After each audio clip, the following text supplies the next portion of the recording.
Bienvenida. Todo lo que se pueda decir sobre Jesús, sobre lo que dicen las escrituras de él, es que son sus penúltimas noticias.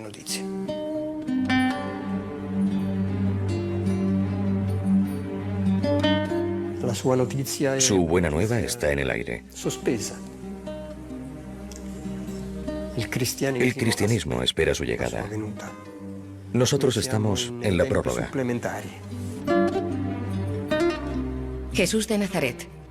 Este nombre encierra uno de los argumentos más controvertidos y fascinantes de la cultura occidental. Es el argumento sobre el que más libros se ha escrito. Una figura que ha dejado una huella tan indeleble que no se puede pensar en escribir la historia de la humanidad sin tener en cuenta su existencia.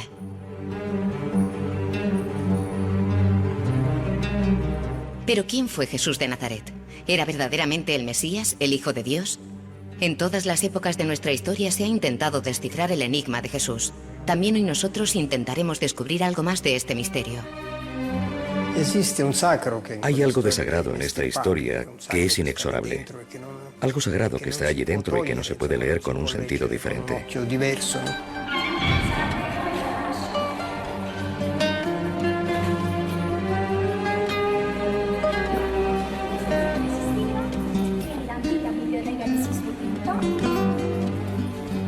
En la Biblioteca Vaticana se conservan algunos de los documentos más significativos de la antigüedad que han llegado hasta nuestros días. Códigos y papiros de valor inestimable que durante siglos han preservado el testimonio de Jesús de Nazaret.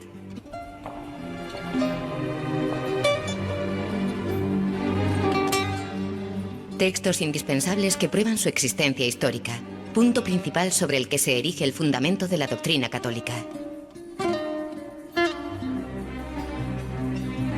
Documentos de valor extraordinario raramente accesibles al público, que han sacado para nosotros de los archivos de la Biblioteca Vaticana.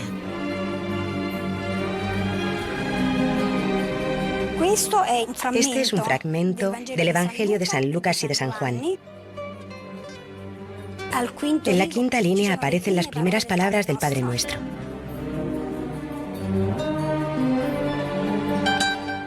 Los evangelios son las 4 narraciones principales que disponemos para conocer la vida de Jesús. ¿Pero es verdad todo lo que cuentan? ¿Cómo se transmitía por aquel entonces la memoria? Es necesario imaginarse que en aquel pueblo, en aquel tiempo, la escucha era una forma de impregnarse. Las palabras a voz se imprimían como cera caliente dentro de los oídos.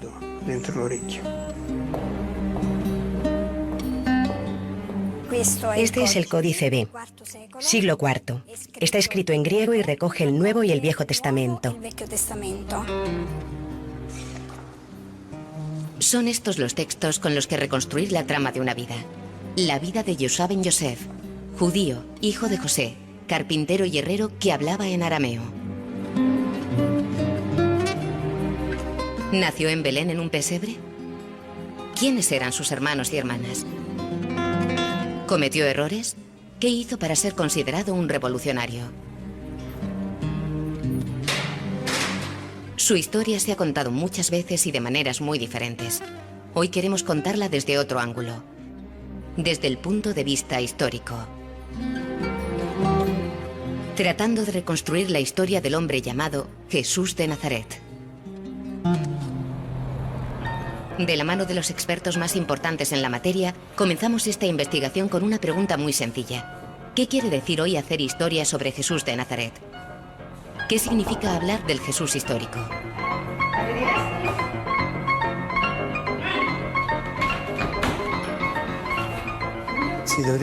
Se entiende al Jesús histórico como un Jesús dentro de su contexto histórico, en su tierra, pueblo, historia, cultura, lengua y civilización, es decir, con todas las connotaciones de su historia personal. Así es como tiene sentido hablar del Jesús histórico.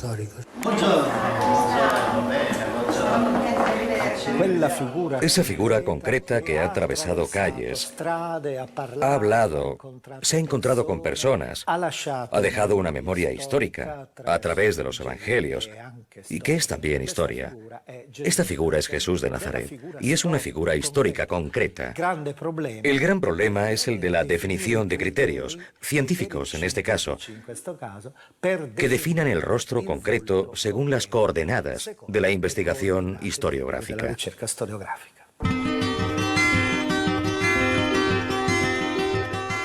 De la investigación historiográfica de Jesús se ocupan expertos de todo el mundo. Cerca de Barcelona se encuentra la Abadía de Montserrat. En este monasterio benedictino viven y trabajan algunos de los más prestigiosos especialistas del Nuevo Testamento.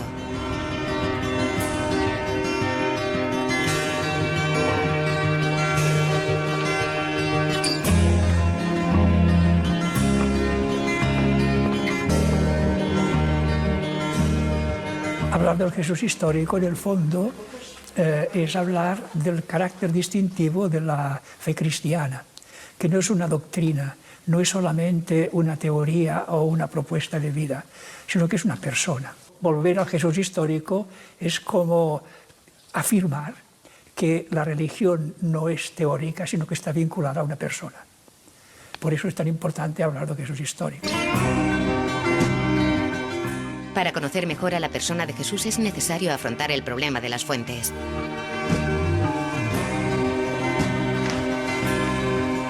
Los textos, a veces muy antiguos, son el único instrumento que tenemos para volver atrás en el tiempo y descubrir al hombre y su contexto. Quien desee estudiar a Jesús desde el punto de vista histórico tiene que, en un primer momento, entrar en las fuentes. Las fuentes sobre Jesús no son muchísimas, pero son suficientes para poder extraer de ellas una imagen real, nítida, atrayente y fundada. Estas fuentes tienen que ser tratadas críticamente. No podemos estudiarlas sin los recursos que nos proporcionan las ciencias filológicas e históricas. Los evangelios son la primera fuente histórica sobre Jesús. El material sobre Jesús que nosotros podemos manejar es del siglo I, del tiempo de los evangelios sinópticos y Juan, y esto nos da una fiabilidad histórica muy alta, porque desde los hechos narrados hasta los primeros documentos han pasado entre 30, 40, 70 años. Esto en historia es impresionante. Por ejemplo, el documento sobre la Ilíada es del siglo VIII después de Cristo. La Ilíada se escribió en el siglo VIII antes de Cristo. O sea que 1600 años.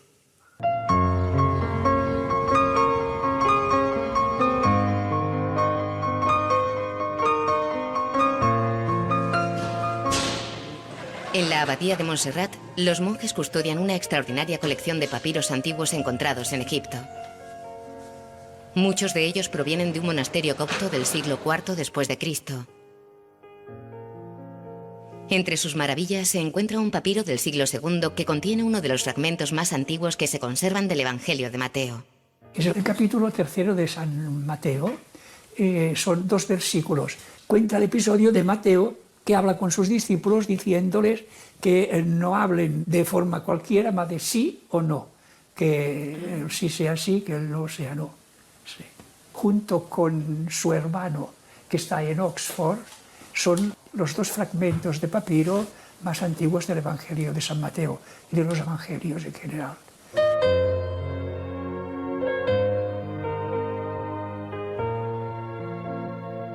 Tiene una letra muy equilibrada, muy igual, y esto quiere decir que lo escribió un escriba de profesión.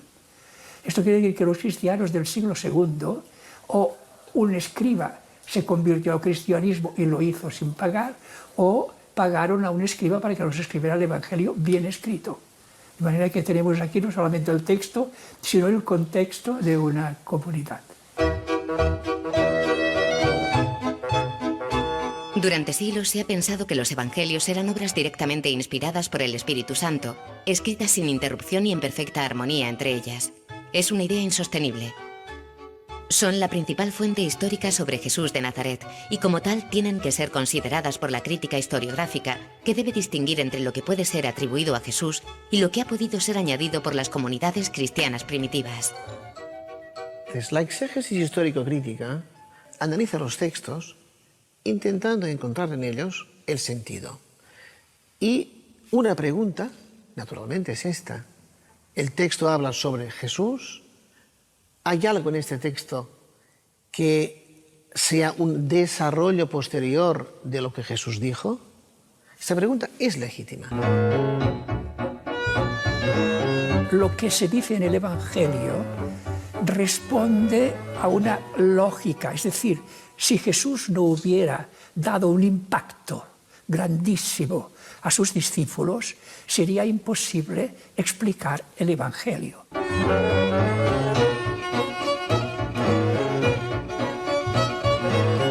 La fiabilidad de la tradición sobre Jesús es muy alta. ¿Por qué? Porque los que la transmitieron no deseaban falsificarla. Al contrario, cuando yo quiero transmitir algo que para mí es muy importante, ¿por qué tengo que cambiarlo?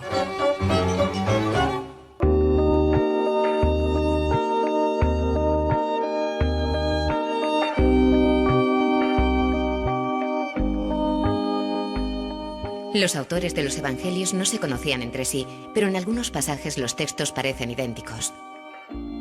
Para encontrar una explicación a esta afinidad, se ha elaborado una hipótesis que sostiene la existencia de una fuente anterior, de la que no existe prueba escrita, que se conoce como fuente Q.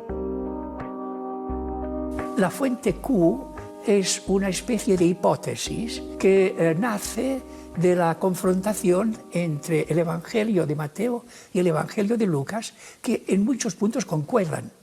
Entonces dice, si son casi literalmente los dos idénticos, algo tendrían antes que les sirviera de fuente. Quelle, fuente en alemán, es una antología de frases significativas de Jesús, de motivos importantes que los evangelistas han usado y que se encuentran en los 4 evangelios. Jacob, nacimiento de Jacob.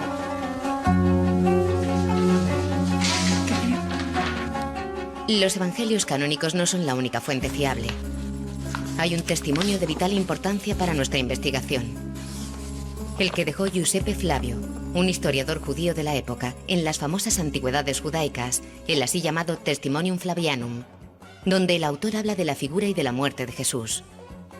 Flavio Josefo es un judío que vivió en la época de Jesús, en la época del siglo I, y que intentó poner en relieve la relación que hay entre la fe judaica y la filosofía y la ética más elevada griega. Su gran valor es que para obtener esta relación entre dos culturas escribió una historia. Escribiendo esta historia y las antigüedades judaicas, entonces habló de Jesús.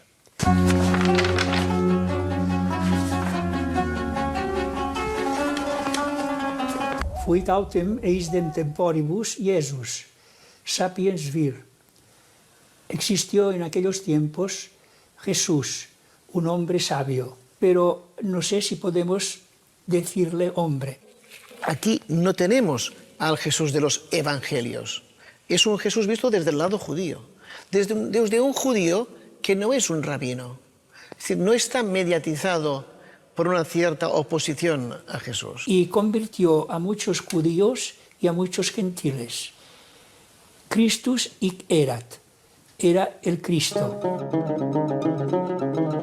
En el siglo I, en el judaísmo, se sabía y se reconocía que Jesús tenía un sobrenombre, Christos, Cristo. La fórmula Jesucristo no es una fórmula solo cristiana. Este llamado Christos, Mesías, es muy importante. Lo acusaron muchos de los principales de nuestro pueblo a Pilatos. el cual lo condenó a la cruz. Este texto es auténticamente de Flavio Josefo, o es una añadidura cristiana. Sobre lo que dice de Jesús es tan elevado que algunos han dicho esto no puede ser de Flavio Josefo. Esto es una filosofía, una opinión, pero el texto está allí.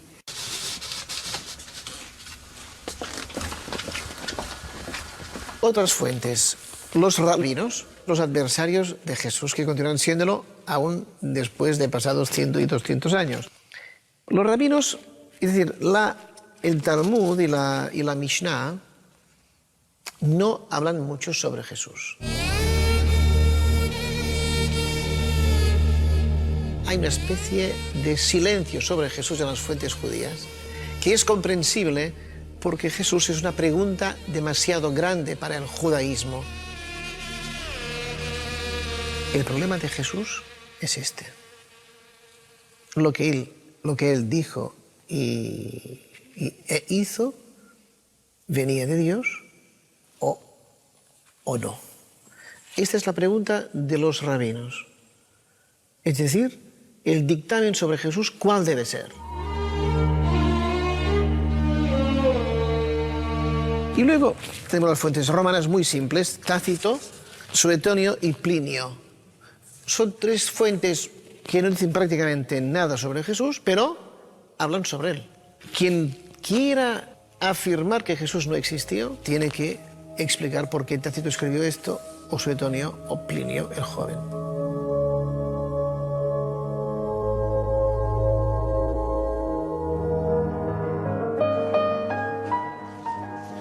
Por lo tanto, que Jesús Yeshua haya existido es un hecho histórico que nadie hoy en día pone en discusión. Sin embargo, con el paso del tiempo ha cambiado el modo de acercarse al argumento. Al final de los años 70 se inaugura la así llamada tercera búsqueda, en la que se encuadran los estudios más actuales sobre el Jesús histórico. En su interior hay diferentes corrientes ideológicas que han animado el debate con relevantes novedades. Por ejemplo, han puesto al judaísmo de Jesús en el centro de la investigación histórica y por primera vez han considerado como fiables las fuentes no canónicas, los evangelios apócrifos, una treintena de textos de antiguas narraciones sobre la vida de Jesús que no han formado nunca parte del canon bíblico. Los evangelios apócrifos pueden tener elementos que son verdaderamente tradicionales, mezclados con otras ideas añadidas después. Y además la riqueza y la variedad del impacto de Jesús, que fue como un volcán que sacó de toda suerte de interpretaciones. Poco añaden, me parece. Añaden más sobre la historia primitiva del cristianismo que sobre la persona de Jesús. Y luego la tercera búsqueda también promueve la atención a la arqueología. Los elementos vinculados con la tierra, con el paisaje, con el territorio, con los restos arqueológicos son muy importantes.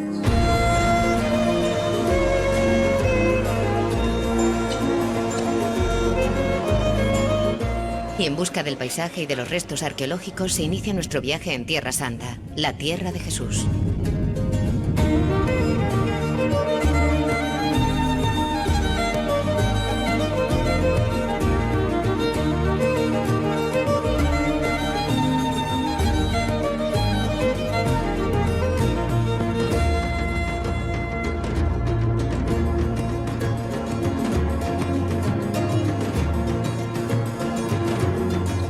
Un viaje por la antigua Galilea en busca de lo que queda de la Palestina del siglo I, de los indicios que puedan testimoniar la existencia histórica de Jesús de Nazaret. Cómo han cambiado y cómo se han conservado los lugares que Jesús conoció, que recorrió y miró con sus propios ojos. Una larga peregrinación por los lugares sagrados que desde hace siglos veneran los cristianos de todo el mundo en busca de alguna huella que demuestre su tránsito entre los hombres. En este sentido, los descubrimientos arqueológicos realizados en Tierra Santa han sido de vital importancia en la reconstrucción del entorno de Jesús de Nazaret.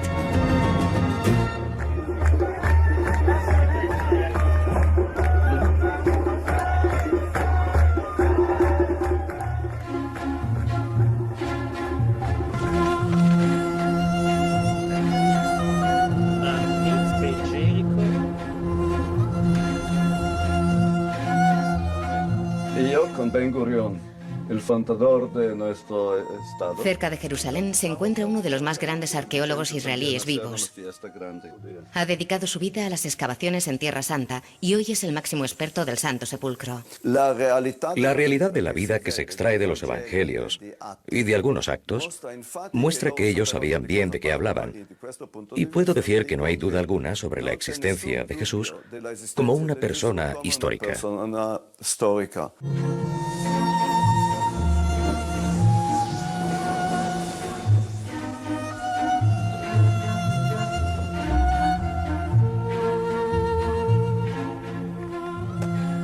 Hoy no hay duda alguna, pero en el pasado ha habido autores que negaron su existencia considerándolo solo una invención de los evangelios.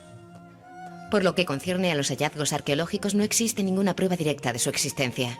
En el Museo Arqueológico de Israel se conservan algunos osarios de la época que contienen escrita la palabra Jesús, pero no son una prueba.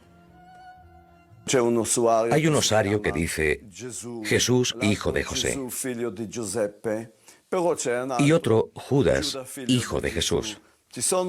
Hay varios. Jesús era un nombre muy popular. Por eso no es extraño encontrarlo.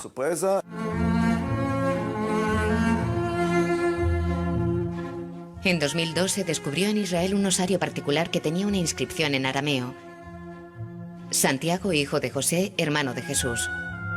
En un principio se pensó que la urna pertenecía a Santiago, el hermano mayor de Jesús, pero algunos expertos sostienen que la segunda parte de la inscripción es posterior al siglo II y por lo tanto se trata de un añadido.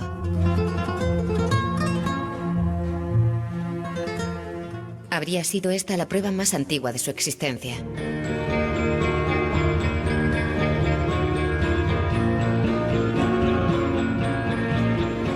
Las excavaciones en Tierra Santa no cesan. Todavía hay muchas preguntas que responder. En el convento de la Flagelación, sede del Studium Biblicum en Jerusalén, la congregación franciscana custodia en su museo hallazgos de estas excavaciones de enorme valor historiográfico. Por lo que respecta a Jesucristo, no se parte de la idea de encontrar cosas que sean testimonio directo de su persona. Como mucho, se trata de reconstruir su entorno.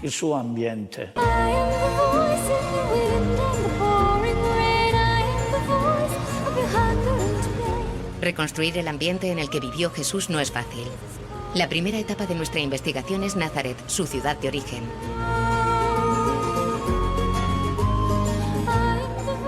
Aquí estaba su casa, donde vivió de niño. En las calles de esta aldea, en aquella época insignificante, Jesús se hace un hombre. Es necesario hacer un gran esfuerzo para retroceder en el tiempo e imaginarlo caminando entre las pocas piedras que han quedado de aquella época. De hecho, no está claro que sean estos los verdaderos lugares o si son lugares de culto impuestos por la tradición. En realidad, sobre el inicio de su vida no hay noticias ciertas, y muchos historiadores ponen en tela de juicio los testimonios que nos han llegado. Los evangelios cuentan poco, y las historias sobre su infancia están influidas por la fe de los evangelistas.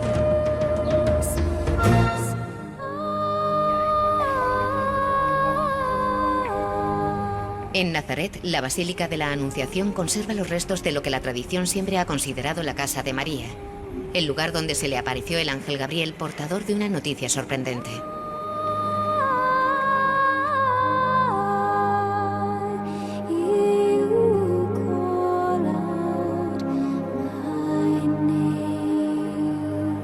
Los arqueólogos de la congregación franciscana han encontrado entre los hallazgos una inscripción con caracteres griegos que dice Aire María, probablemente del siglo IV, que confirmaría la autenticidad del lugar. El escrito más famoso, que data del siglo IV, presenta el nombre de María precedido por una abreviación interpretada como parte del saludo del ángel. Jaire quiere decir alégrate, oh María.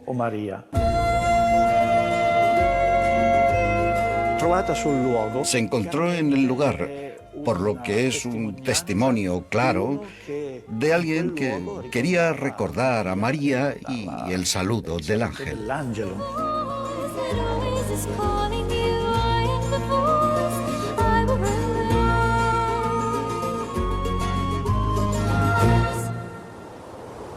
Sobre el nacimiento de Jesús, las noticias son verdaderamente escasas. Podemos estar seguros de que aconteció en el ámbito de una serie de circunstancias anómalas que lo hicieron especial. De hecho, históricamente, hay que tomar en consideración la excepcionalidad de su concepción. José está casado legalmente con María, pero no convive con ella, y por lo tanto va a estar un año por lo menos, según las leyes galileas, sin convivir con María, mientras María prepara el ajuar y prepara un poco todo. El problema del nacimiento de Jesús, ¿cuál es? Digámoslo con palabras fáciles, que es un nacimiento irregular. ¿Irregular por qué? Pues porque lo que sucede alrededor de este nacimiento es francamente insólito.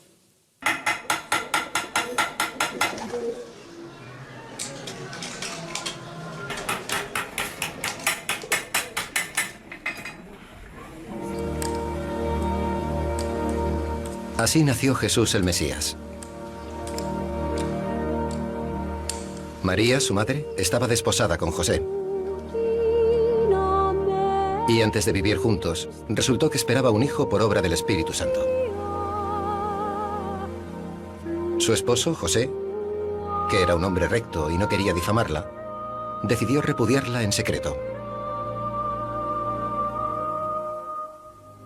Pero apenas tomó esta resolución, se le apareció en sueños el ángel del Señor, que le dijo: José, hijo de David, no tengas reparo en llevarte contigo a María, tu mujer, porque la criatura que lleva en su seno viene del Espíritu Santo. Dará a luz un hijo, y le pondrás de nombre Jesús, porque él salvará a su pueblo de los pecados. José hizo lo que le había dicho el ángel del Señor, y se llevó a su mujer a su casa.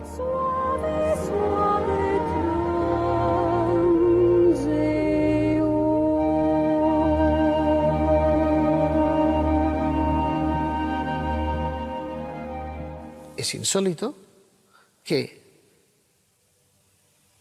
un hombre llamado José, después de decidir que abandona a la que es su esposa legítima y legal, María, este José, después de haber decidido esto, da marcha atrás y ahora vuelve a tomar a esta esposa y la acepta en su casa como su esposa legal. Mateo no habla de la anunciación a María, habla de la anunciación a José. No tengas miedo de acoger a María, porque ella pone a disposición de este niño lo que una madre puede poner, es decir, su cuerpo. Pero tú también tienes que poner a disposición del niño tu descendencia para hacerlo miembro de la casa de David, a la que tú perteneces.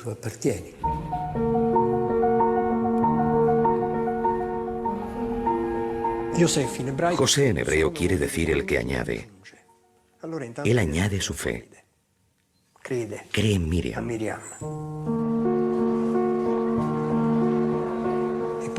Además se añade como padre segundo de la extraña criatura que les ha llegado. José acepta casarse con María, pero ¿qué le empuja a marcharse de Nazaret como algunas fuentes sostienen? En aquel pequeño Nazaret todo son burlas, todo es malestar ante algo que nadie comprende. Lucas hace referencia a un censo, probablemente el que decretó Herodes en el año 7 o 6 a.C. para satisfacer al emperador Augusto. La ley hebrea permitía inscribirse en la propia ciudad de origen, que en el caso de José era Belén. El censo es la ocasión de oro que se le presenta a José para irse a Belén. Por entonces salía un decreto del emperador Augusto, mandando hacer un censo del mundo entero. Todos iban a inscribirse, cada uno a su ciudad.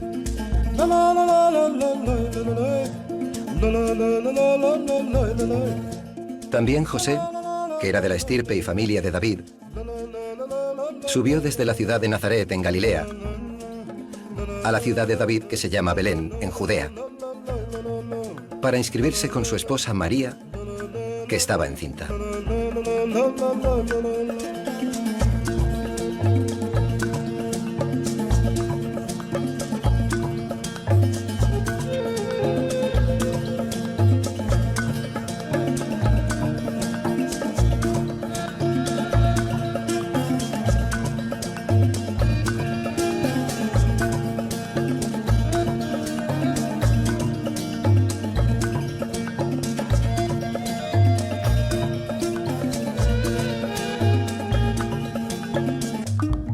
Pero llega la segunda sorpresa. Cuando llega a Belén José, se encuentra con que de esto nada. Es decir, que no le acoge nadie. ¿Por qué? Porque se repite la historia. Es decir, ¿cómo tú osas aceptar a una adúltera?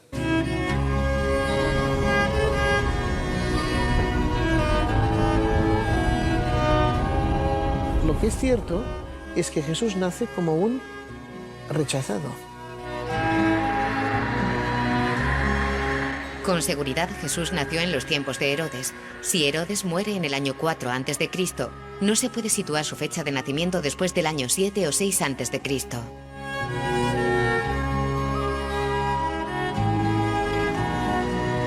No existe, por el contrario, ningún indicio sobre el día de su nacimiento. No tenemos certeza ni siquiera del lugar donde nació. Solo 2 de los 4 evangelistas hacen referencia a la infancia de Jesús, Lucas y Mateo. Ambos concuerdan con que Jesús nació en Belén, pero difieren sobre el lugar. Mateo habla de una casa, la casa donde viven José y María. Nació en la ciudad de David, pero no en una gruta bajo el frío y el hielo, porque así no se trataba, según la hospitalidad oriental, sino más bien en el fondo de una casa tipo cueva, es decir, en un lugar más resguardado, más cálido, más adecuado para una primeriza que tiene que dar a luz.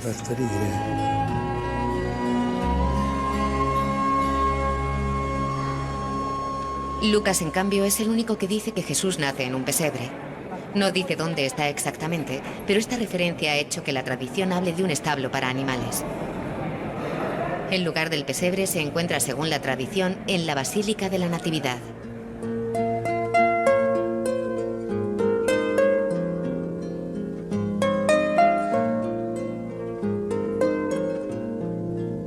Estando allí, le llegó el tiempo del parto.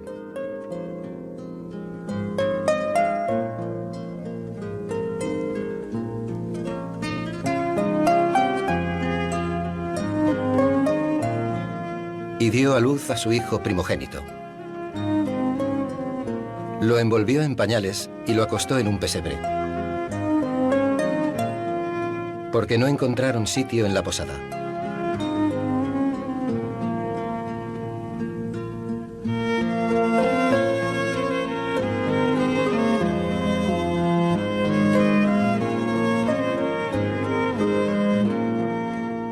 Finalmente, hay una antigua tradición que sostiene que Jesús en realidad nació en Nazaret y que la necesidad de que naciera en Belén serviría solo para justificar su descendencia davídica.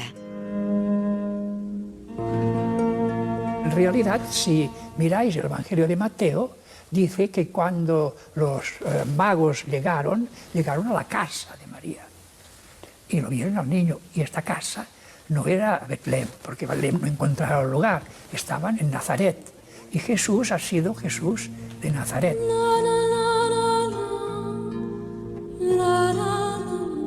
De manera que no sabemos exactamente la fecha de su nacimiento, no sabemos exactamente el lugar exacto de su nacimiento, no sabemos si fueron a Egipto o no fueron a Egipto.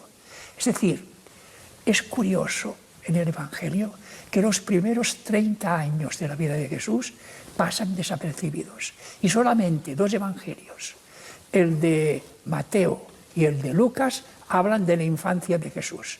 Y hablan de un modo tan distinto que, a pesar de los esfuerzos que uno quiere hacer, es difícil de concordarlos.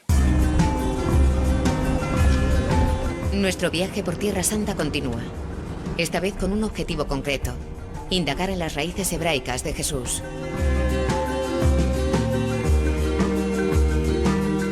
Jesús de Nazaret es, sobre todo y ante todo, un auténtico judío.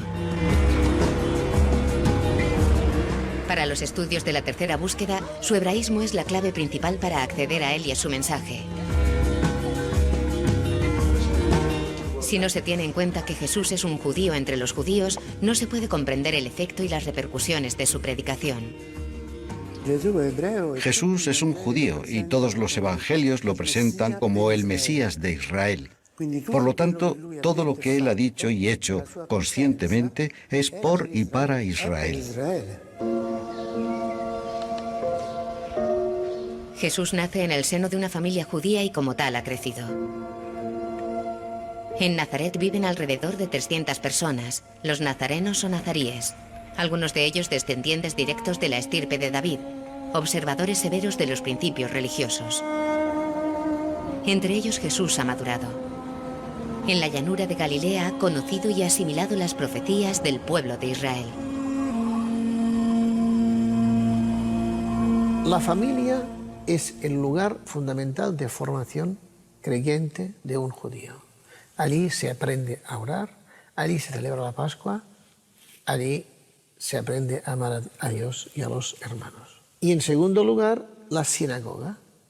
La sinagoga es el lugar donde la comunidad, la asamblea, se reúne para celebrar el sábado, para escuchar la palabra de Dios, para alabar a Dios, para orar.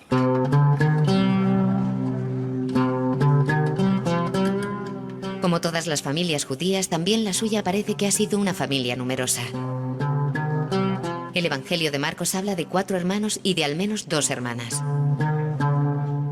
Sobre el tipo de parentesco existen como mínimo 2 interpretaciones. En el Evangelio de Santiago se dice que José ya tenía hijos de un primer matrimonio.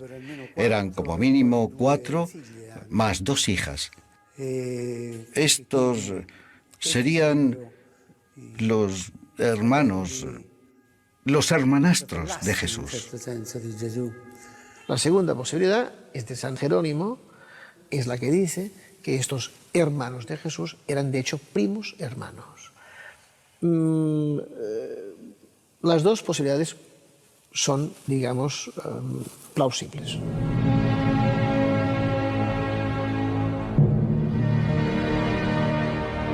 El mundo de Jesús es el de la Palestina del siglo I. Es una zona predominantemente judaica y fundamentalmente rural que comprende las regiones de Judea, Perea y Galilea. Es un momento histórico de crisis. Los romanos dominan políticamente el territorio y ejercen un férreo control a través de la figura de Herodes y de su familia. La tierra de Israel es un mundo complejo, sacudido por los muchos debates sobre la ley y los movimientos populares de resistencia a la tiranía romana.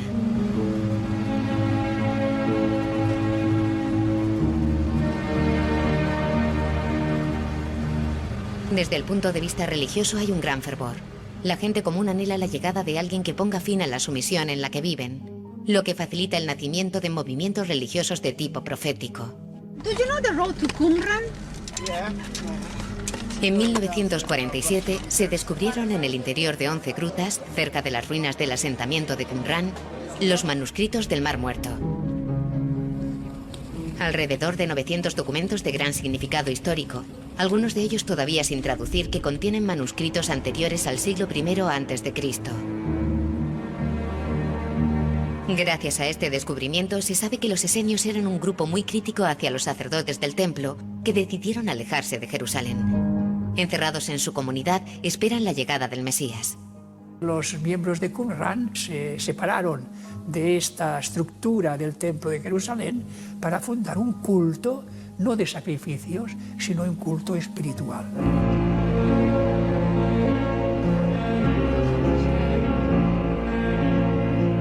En la École Biblique de Jerusalén se encuentra uno de los mayores expertos en el mundo de los esenios de Qumran y de los rollos del Mar Muerto.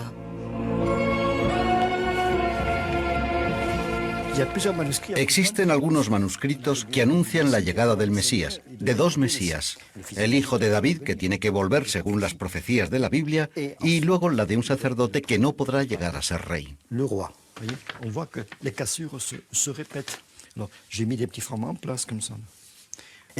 En el Nuevo Testamento se ve cómo Jesús reúne en su persona las 2 figuras, el título de Rey de los Judíos, causa de su condena, y al mismo tiempo el título de Gran Sacerdote.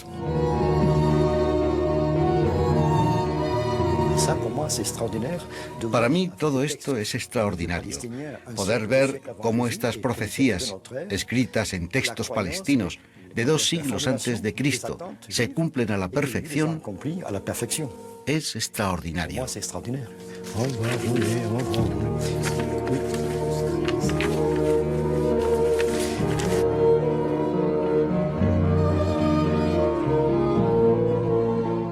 Este movimiento de Qumran, con Juan Bautista y con Jesús, que son movimientos contemporáneos. Esto quiere decir que en Palestina, a la época de Jesús, había una vitalidad religiosa extraordinaria.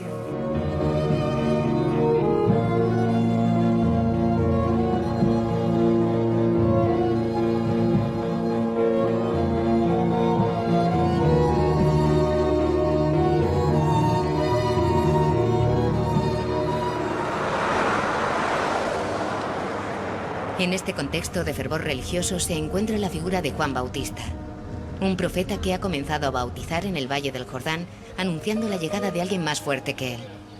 Hemos llegado al Jordán, el presunto lugar del bautismo. Aquí se sigue discutiendo todavía hoy, 2000 años después, cuál es la orilla donde se bautizó a Jesús. Si la de la parte israelí cerca de Jericó, en la orilla occidental del río, o por el contrario si tuvo lugar en la orilla oriental, en la parte del territorio de Jordania. Ambos puntos son hoy destino frecuente de creyentes cristianos de todo el mundo.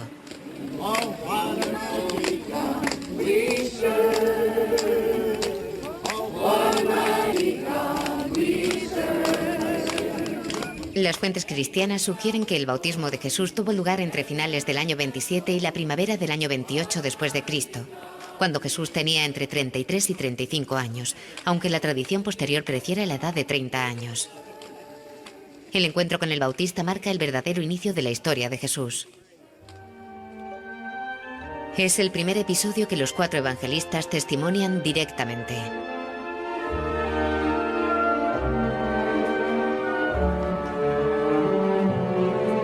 Juan iba vestido de pelo de camello, con una correa de cuero a la cintura.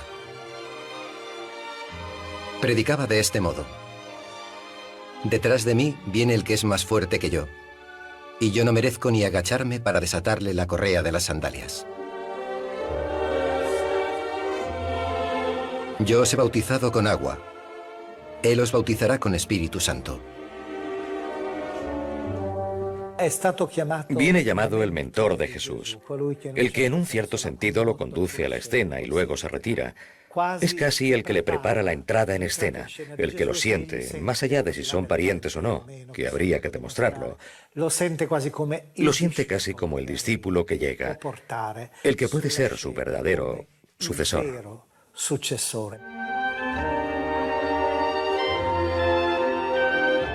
Jesús fue de Galilea al Jordán y se presentó a Juan para que lo bautizara.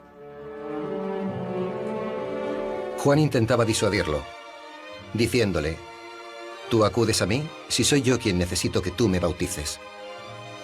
Jesús le contestó: déjalo ya, que así es como nos toca a nosotros cumplir todo lo que Dios quiera.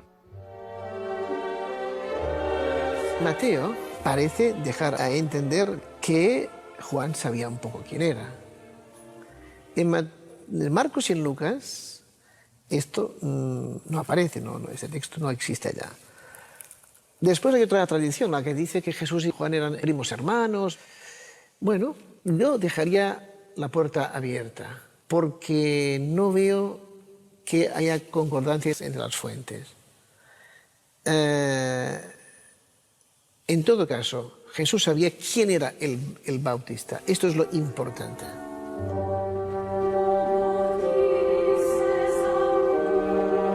Entonces Juan aceptó.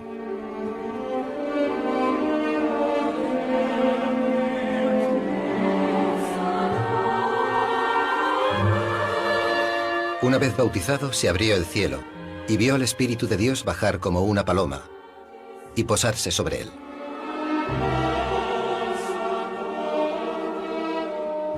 Y se oyó una voz del cielo: este es mi Hijo, a quien yo quiero, mi predilecto.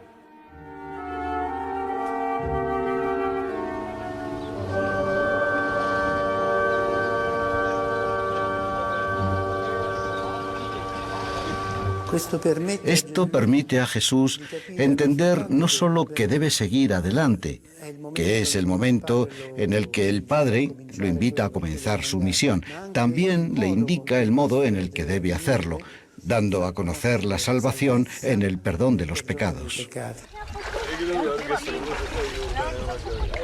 Juan ejerce una gran fuerza de atracción hacia Jesús, y en el Jordán será su discípulo durante varios meses.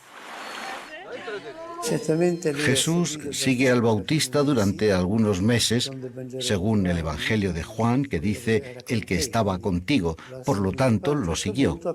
A un cierto punto empezó él mismo a bautizar a sus discípulos y de algún modo se separó del Bautista, pero siempre respetándolo como el precursor del movimiento que él debía llevar a cabo.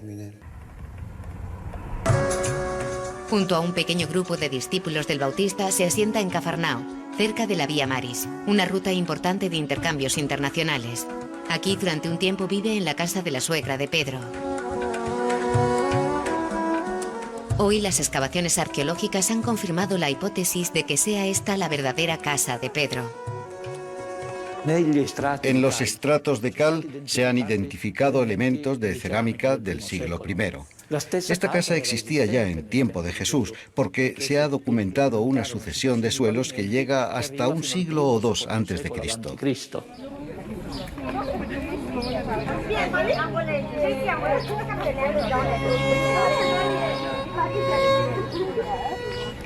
Proseguimos con nuestra indagación sobre el judaísmo de Jesús para descubrir que desde el inicio no es un rabino como los demás.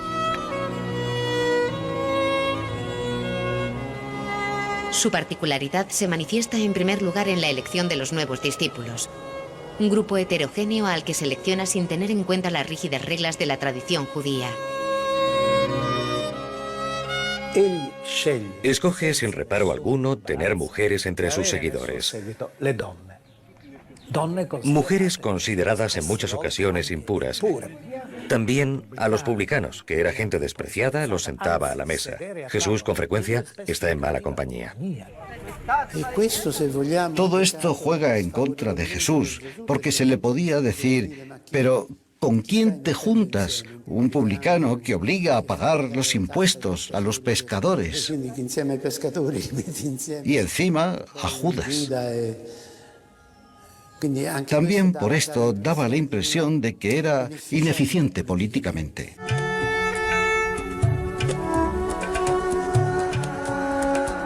En el lago de Galilea, Jesús empieza a predicar y a curar.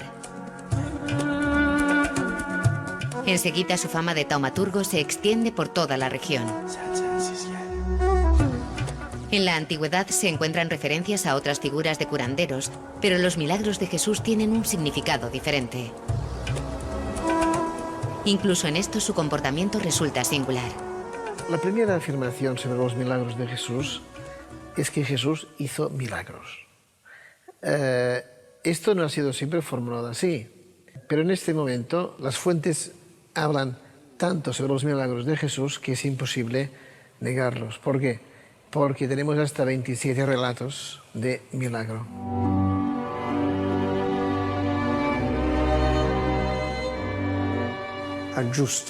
Sana a ciegos, leprosos, no hace milagros gigantescos como parar el sol o la luna, como hizo Josué, o separar las aguas del Mar Rojo. Sus intervenciones son menos gigantescas, pero más duraderas.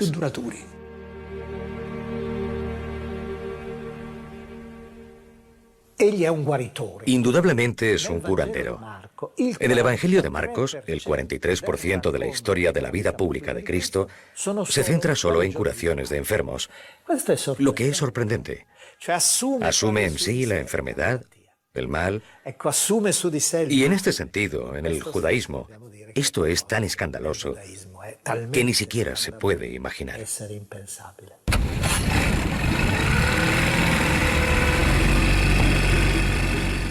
El comportamiento de Jesús empieza a provocar una gran sospecha entre los escribas y fariseos. El milagro de la curación de un paralítico los convence de que hay que frenarlo. en Cafarnaúm tenemos un milagro que expresa también la dificultad de comprensión de la persona de Jesús por parte de los dirigentes judíos. El milagro es entrañable.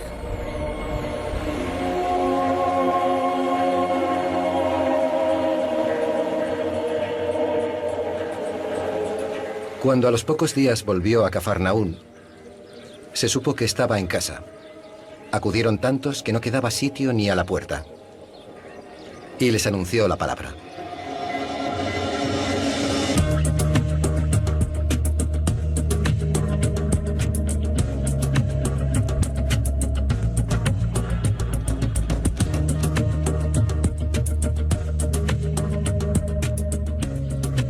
Llegaron unos llevando un paralítico. Y como no podían meterlo por causa del gentío, abrieron el techo encima de donde estaba Jesús y descolgaron la camilla con el paralítico.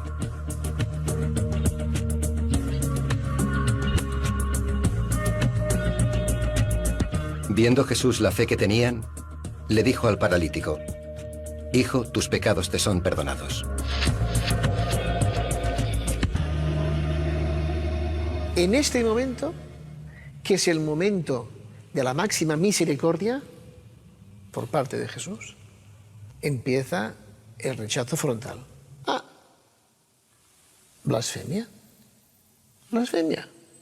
Pero ¿cómo se atreve este rabino de Nazaret a decirle a uno que Dios le perdona sus pecados?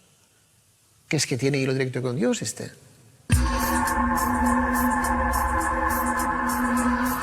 Jesús, dándose cuenta enseguida de cómo razonaban, les dijo: ¿por qué razonáis así? ¿Qué es más fácil, decirle al paralítico, tus pecados son perdonados, o decirle, levántate, carga con tu camilla y echa a andar?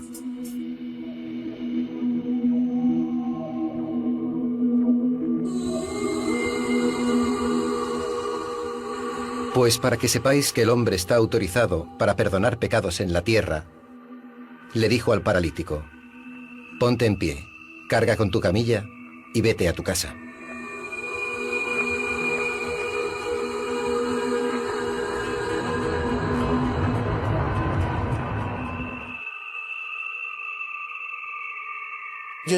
Jesús dice en primer lugar, tus pecados te son perdonados. Se puede decir que Jesús comete una imprudencia, porque esto lo debería haber dicho al final. Esto trastorna el éxito de Jesús en Galilea. Es cuando los fariseos y los heroditas deciden que Jesús debe morir.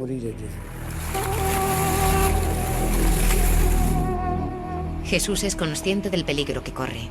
Poco después de este episodio se retira a la montaña para rezar y toma una decisión crucial: llamar en torno a él al círculo de los 12 discípulos.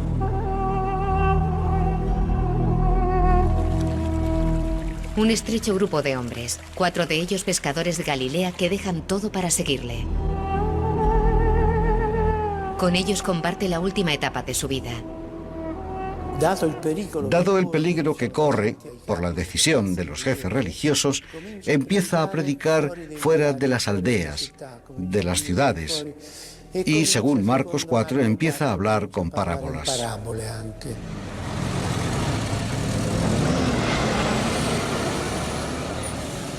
La verdad es que Jesús ha dado la vuelta a la jerarquía de los valores que durante siglos han distinguido la cultura judía. Así como lo hizo al principio de su ministerio en el Sermón de la Montaña. En el Monte de las Bienaventuranzas, Jesús cambia las expectativas y manda un mensaje provocador.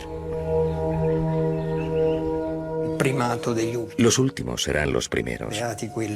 Bienaventurados aquellos alegres, felices, que son los últimos en la vida y en la escala social, porque de ellos es el reino. Es necesario volver al Sinaí, donde Dios ha hecho suyo al pueblo. Jesús no ha venido para abolir la Torá, sino a enseñar cómo se observa. Si tienes algo contra tu hermano, ponte de acuerdo con él, porque es lo primero que hay que hacer y no ir al altar. Tampoco lo entienden sus parientes de Nazaret, que se muestran molestos por el comportamiento de este rabino insólito y se lo quieren llevar a casa acusándolo de estar mal de la cabeza. ¿Por qué los parientes estigmatizan a Jesús? Pues porque Jesús desarrolla y orienta su actividad no según los criterios habituales. El problema de Jesús es que solo hay uno. La familia comparte con los nazaríes la expectativa que ha venido a cambiar la situación, el destino de Israel. Sin embargo, este hombre va por ahí curando ciegos, perdonando pecados a una prostituta, hace muchas cosas, pero no resuelve nada. Y esta es una de las objeciones más fuertes que se puede hacer a Jesús. Hace muchas cosas, pero no concluye nada.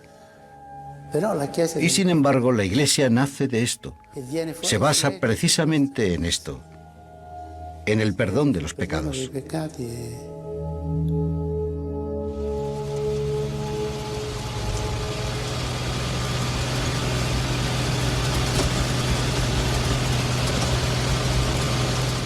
Nadie entiende bien quién es este judío que osa replicar la autoridad religiosa y que va predicando el amor por los demás. Incluso al Bautista le asaltan las dudas, y desde la cárcel donde ha sido recluido por Herodes Antipa, pide a sus discípulos que vayan a su encuentro. Juan está en la cárcel, y entonces Juan duda, porque Juan es un profeta, Por lo tanto, es muy distinto de los rabinos, que no dudan. Juan duda de qué, de que sea el enviado, el Mesías.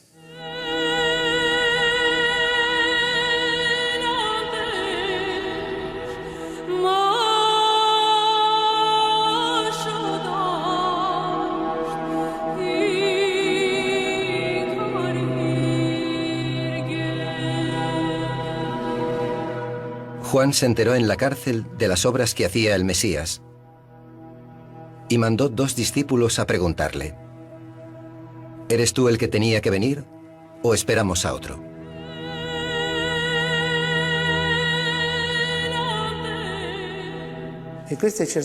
Y esto es un gran golpe para Jesús. Y lo acompañará durante todo su ministerio gravemente. Sus discípulos le preguntan: ¿eres tú quien que tiene que llegar o tenemos que esperar a otro? Jesús, como es habitual en él, no responde directamente. Responde a través de lo que ellos mismos, los que preguntan, pueden ver y oír.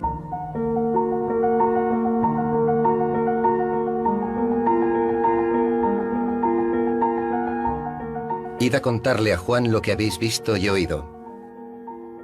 Los ciegos ven, los cojos andan, los leprosos quedan limpios, y los sordos oyen. Los muertos resucitan. A los pobres se les anuncia la buena noticia. Y dichoso el que no se escandalice de mí. El Bautista no se esperaba un Mesías político, por lo que su desilusión no es sociopolítica. La desilusión es más bien por la ineficacia del mesianismo de Jesús, porque él lo ha presentado en su predicación como alguien que por fin llegará y lo arreglará todo. Siempre aquí, en el lago de Galilea, Jesús recibe la noticia de la muerte del Bautista.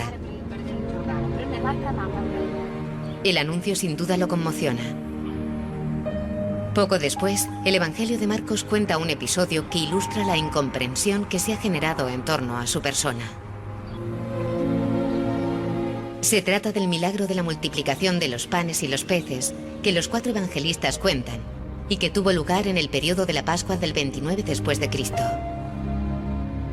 Hoy, sobre el presunto lugar del milagro, se levanta un santuario venerado por peregrinos de todo el mundo. Este es el lugar de la memoria tradicional. Durante un tiempo fue abandonado porque se accede difícilmente, pero hoy es el preferido de los peregrinos para conmemorarlo. Su ventaja es que contiene las antiguas memorias cristianas, con el famoso mosaico del cesto de los panes y los 2 peces, y la roca debajo del altar sobre la que se dice que Jesús puso los panes y los peces.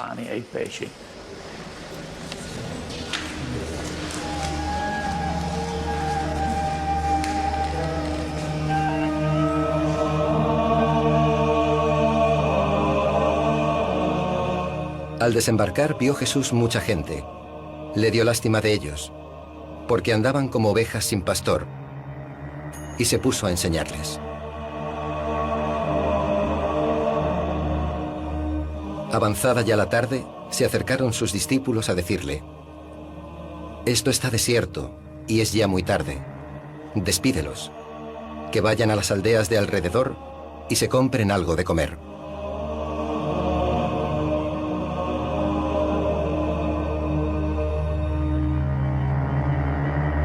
Y les dijo: «¿Cuántos panes tenéis? Id a ver».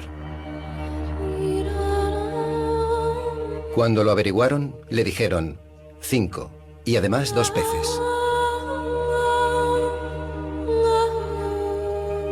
En este momento, su poder de convocatoria es enorme, atrae a las multitudes, habla, las instruye, las enseña, pero se compadece, porque están pasando hambre, porque no tienen nada para comer y son muchísimos, son miles de personas. Y tomando él los 5 panes y los 2 peces, alzó la mirada al cielo, pronunció la bendición, partió los panes y se los dio a los discípulos para que los sirvieran. Repartió también los 2 peces entre todos.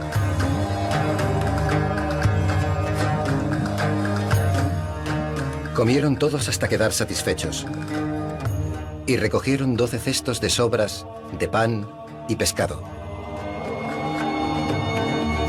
Comieron 5.000 hombres. Parece como si Jesús hubiera dicho: hagamos algo como lo que se esperaba el Bautista, algo grande y visible.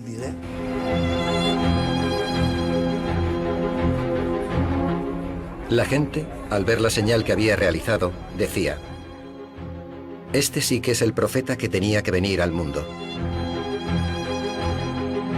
Jesús, entonces, dándose cuenta de que iban a llevárselo para proclamarlo rey, se retiró otra vez al monte él solo. Claro que querían hacerlo rey después de esto. Quieren hacerlo rey porque entienden el signo en clave mesiánica, mesiánico-política. Él no lo entiende así y por esto huye a la montaña.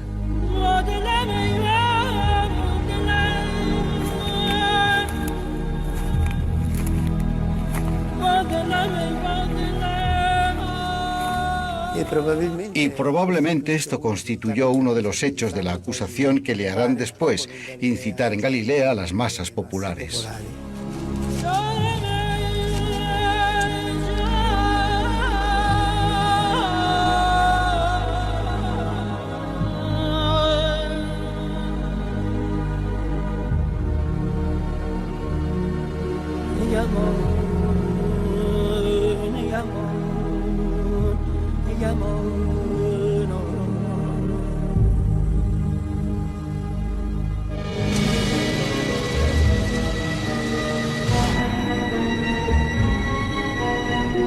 Jesús ha transcurrido los últimos meses casi de forma clandestina, rechazando el clamor de la gente. Solo cuando vuelve a Jerusalén, consciente del destino que le espera, decide hacerse alabar como el Mesías de Israel. Es una entrada triunfal y la gente lo aclama como rey.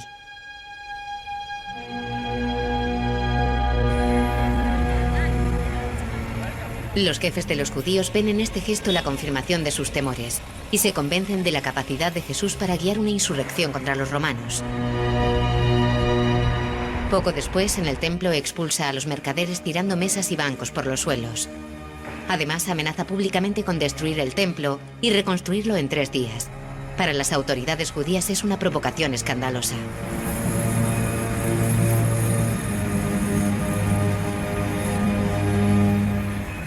Es necesario imaginarse aquella fiesta judía en la que llegados de todas las partes de Israel salen a celebrar la libertad.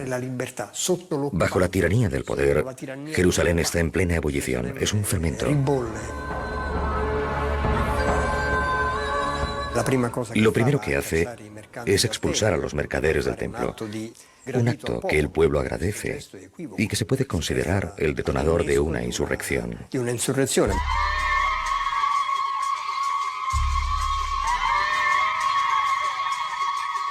¿Qué es el templo? El templo es el signo máximo de la presencia de Dios en medio de los hombres.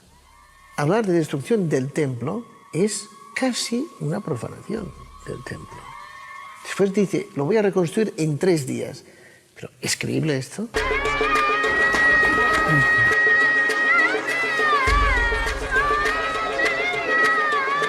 Está hablando de una renovación de la presencia de Dios en medio de los hombres. Pero para los otros es un peligro, es una amenaza, es algo que no pueden aceptar.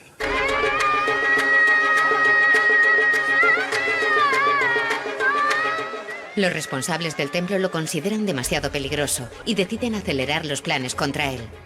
Solo tienen que encontrar la manera en que el prefecto de la provincia, Poncio Pilatos, lo condene a la pena capital. La persecución de Jesús no viene de parte de los romanos, vino de parte de los judíos porque veían que este profeta les ponía en duda la tradición de los ancianos. Este miedo a que se difundiera una especie de interpretación nueva de la ley y de la tradición judía exasperó y tuvo como resultado el miedo de parte de las autoridades de Jerusalén. ¿Qué hacían? No podían matar a Jesús. Estaba allí gobernador romano y así que lo acusaron. Y la causa de la muerte de Jesús era su dimensión política, que es la colmo más curioso del mundo.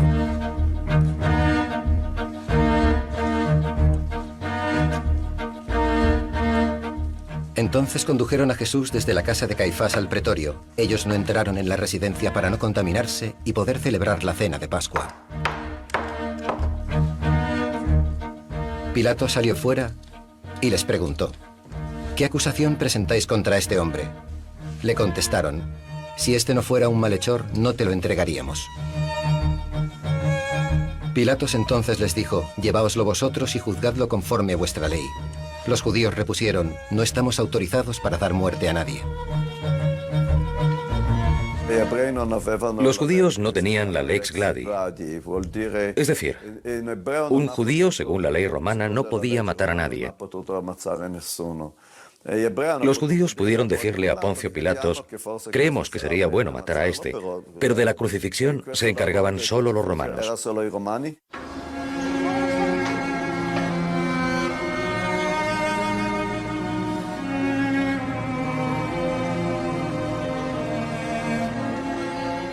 Las autoridades judías lo consideran un blasfemo, un falso profeta, una amenaza para la estabilidad política. Pero ninguna de estas acusaciones merece la pena capital. Tienen que encontrar otra razón convincente para la ley de los romanos. Jesús no ha hecho ninguna revolución, no ha hecho ninguna sublevación, no ha hecho ningún ataque a nadie, no hay culpa ninguna en él. ¿Dónde están los hechos? No hay hechos.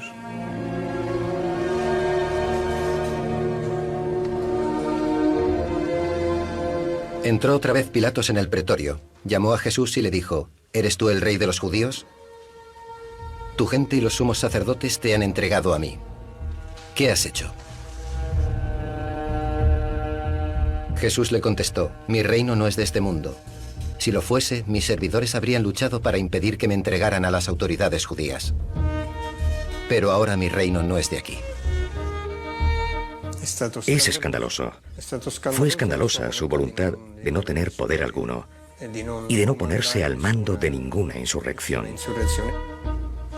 He venido al mundo para ser testigo de la verdad. Todo el que está por la verdad me escucha. Pilatos le dijo, ¿y qué es la verdad? A mi entender, Pilato no tiene ningún interés religioso, como es obvio, para nada. Cuestiones judías, que no sé qué le importa si Jesús es hijo de Dios o no es hijo de Dios. Mesías, alto, aquí sí. Porque Mesías quiere decir rey. Y el único rey que existe es el César. Por tanto, si el emperador es el único rey y hay un judío que se dice que se proclama a sí mismo rey, esto es pena de muerte capital porque es lesa majestad. Entonces Pilatos, que había matado a centenares de judíos, no tuvo ninguna dificultad en matar uno más.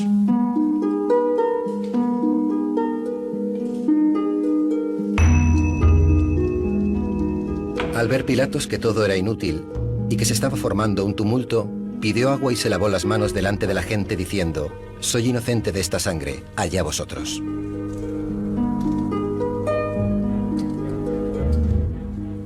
Después de mandarlo azotar, lo entregó para que lo crucificaran.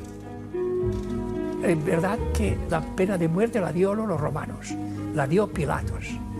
Pero si la autoridad religiosa de Jerusalén no la hubiera acusado, no sé qué habría pasado.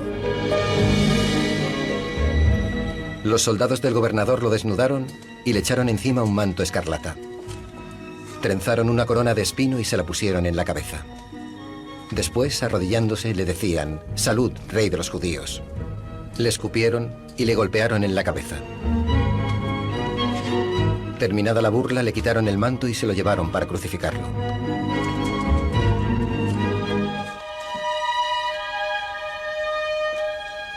Aquí está, a mi entender, uno de los grandes puntos sobre la historia de Jesús. Cómo interpretar el rechazo de Israel sobre él. ¿Por qué los dirigentes judíos no pudieron aceptarle? Pues porque en el fondo y en la forma pensaron que Jesús no era el enviado de Dios. El Mesías es aquel que viene a cerrar la historia. Y para los judíos todavía no ha llegado.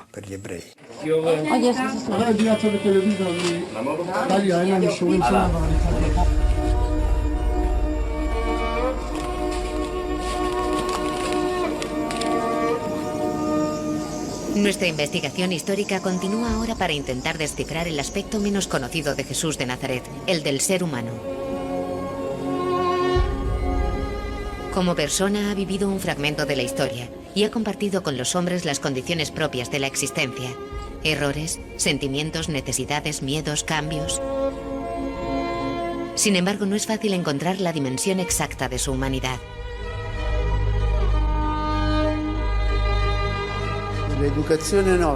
Nuestra educación a veces se ha deformado cuando se ha pensado en la humanidad de Jesús como una humanidad divina y por tanto una humanidad falsa. Esto no es verdad. Jesús es un hombre exactamente igual a nosotros. No nace la gloria de Dios. Tuvo todas las reacciones humanas, oscuridades, tentaciones. Ha llorado. Ha tenido amistades frustradas, ha sido traicionado.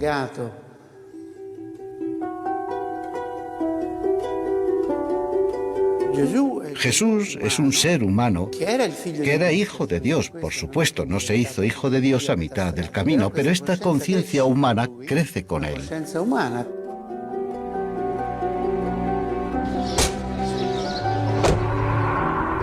Si su conciencia es humana y crece, también Jesús descubre su destino mientras recorre su propio camino. Es un hombre dispuesto a cambiar.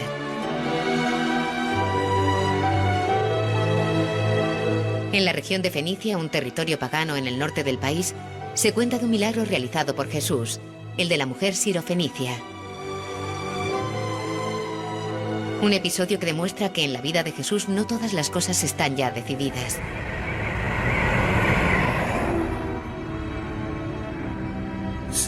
Si es una figura que pertenece al horizonte humano, él también tiene que aprender, tiene sensibilidad. En el caso de la mujer sirofenicia, de repente avista el horizonte, hace declaraciones que van más allá. Jesús se marchó de allí y se retiró al país de Tiro y Sidón. Y hubo una mujer cananea de aquella región que salió y se puso a gritarle: Señor, hijo de David, ten compasión de mí, mi hija está atormentada por un demonio. Él no le contestó palabra. Entonces los discípulos se acercaron a rogarle: atiéndela, que viene detrás gritando. Él les replicó: me han enviado solo para las ovejas descarriadas de Israel. Es un texto muy interesante porque Jesús se resiste y luego acepta. Muestra cómo el Evangelio no es automático, no es mecánico. No es que los episodios de aquí sean algo como que viene dado porque sí.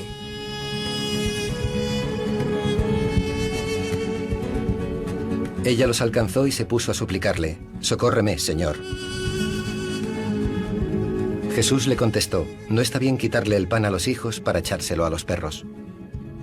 Cierto, Señor, pero también los perros se comen las migajas que caen de la mesa de sus amos. Jesús le dijo: qué grande es tu fe, mujer. Que se cumpla lo que deseas. En aquel momento quedó curada su hija. Jesús se emociona profundamente, le toca el corazón. Esta mujer tiene una fe mayor que la que ha encontrado en Israel, y a partir de aquí hay un cambio en Jesús. Es consciente de que su mesianismo debe abrirse también a los paganos.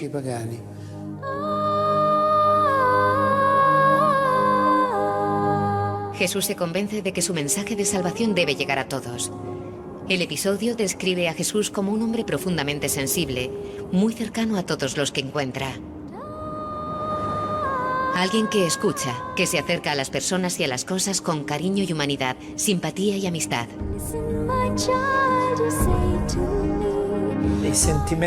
Los sentimientos son de todo tipo. Por ejemplo, siente con fuerza la amistad, el amor por la naturaleza y un fuerte sentimiento de amor por su matriz.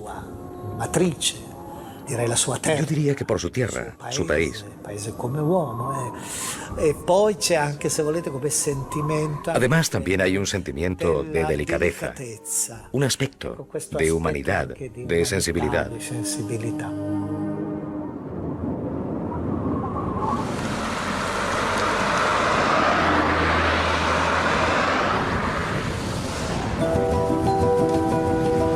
Jesús se dirige hacia la conclusión de su ministerio.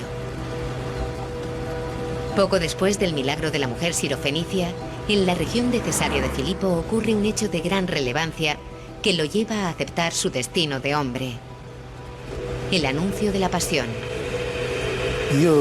Yo estoy a favor de que la idea de la pasión se abre camino en la conciencia de Jesús gradualmente, no de golpe.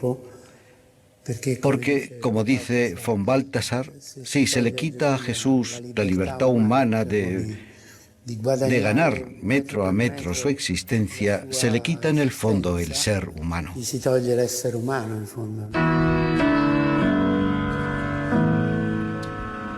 Al llegar a la región de Cesarea de Filipo, Jesús preguntó a sus discípulos: ¿y vosotros quién decís que soy?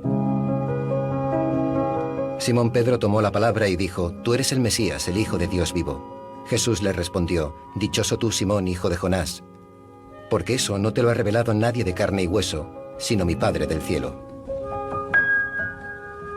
Los discípulos les cuesta mucho comprender el alcance de la palabra Mesías.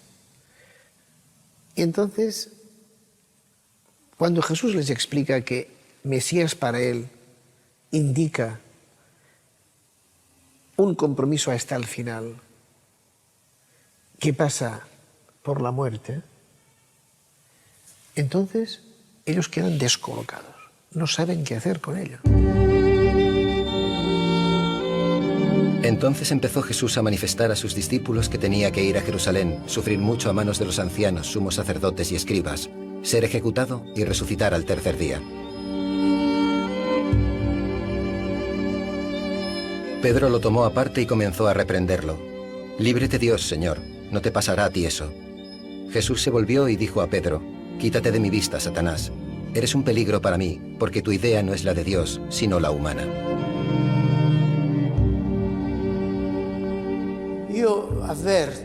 Hay una pregunta que Jesús se hace. ¿Yo qué estoy haciendo? ¿Cómo es que he venido al pueblo mesiánico que me espera desde hace siglos y ninguno me reconoce por lo que hago? La respuesta llega 8 días después. Jesús se retira en un monte alto, se pone a rezar y llega la transfiguración. El Padre le responde a la pregunta, «¿Soy yo quien te dice quién eres?» Y le responde repitiendo las palabras exactas del bautismo. «Este es mi hijo predilecto», y lo presenta a sus discípulos. Escuchadlo.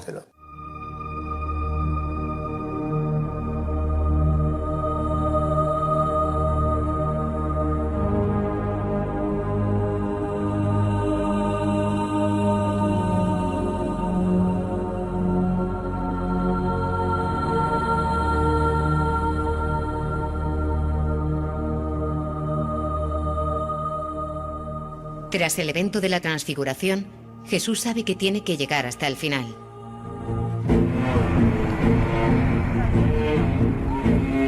Sabe que su muerte está cada vez más cerca y conoce la suerte que le espera.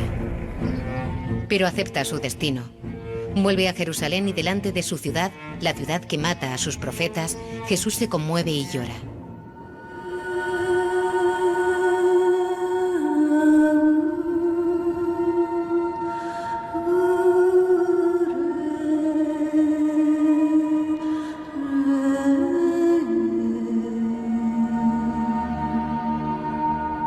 Hay una gran fuerza en esta subida hacia Jerusalén, pero es un caminar atormentado, porque Jesús realiza y siente, como hombre que es, que representa una desilusión por todo aquello que el pueblo se espera.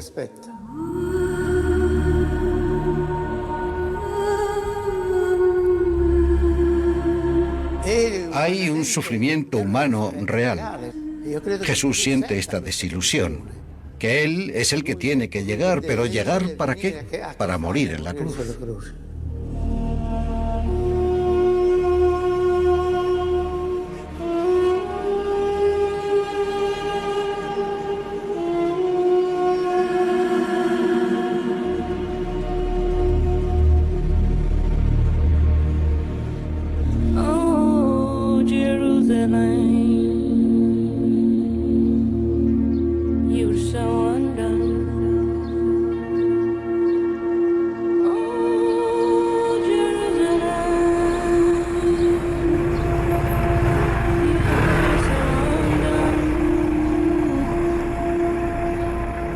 Antes de la prueba final, Jesús quiere saludar a sus discípulos, los hombres que han estado cerca de él, y prepara la que será la última cena.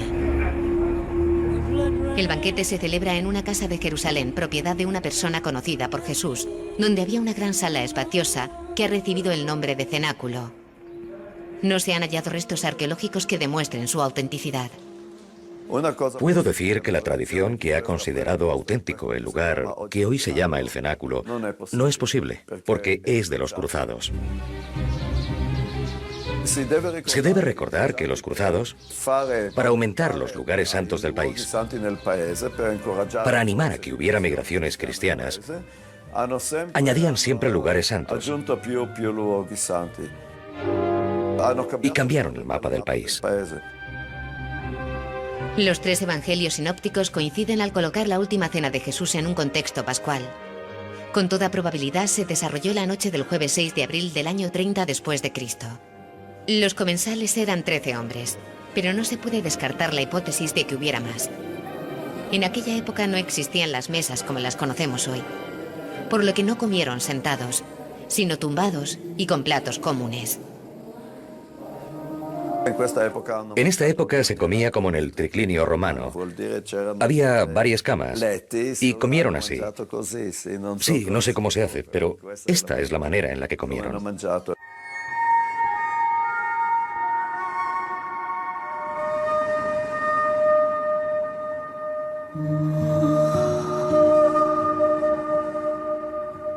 Al caer la tarde se puso a la mesa con los 12. Mientras comían dijo: «Os aseguro que uno de vosotros me va a entregar». Ellos, consternados, empezaron a replicarle uno tras otro: «No seré yo, Señor». Respondió él: «Uno que ha mojado en la misma fuente que yo me va a traicionar».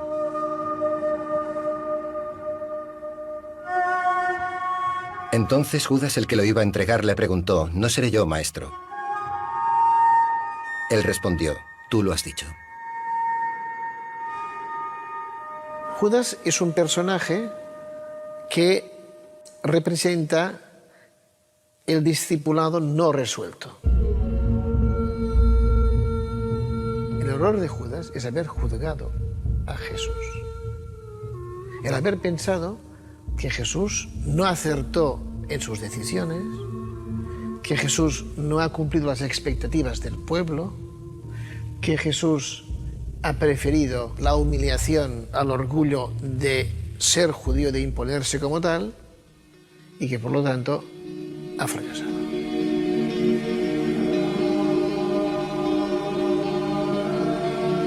Mientras comían, Jesús cogió un pan, pronunció la bendición y lo partió. Luego lo dio a sus discípulos diciendo: «Tomad, comed, esto es mi cuerpo».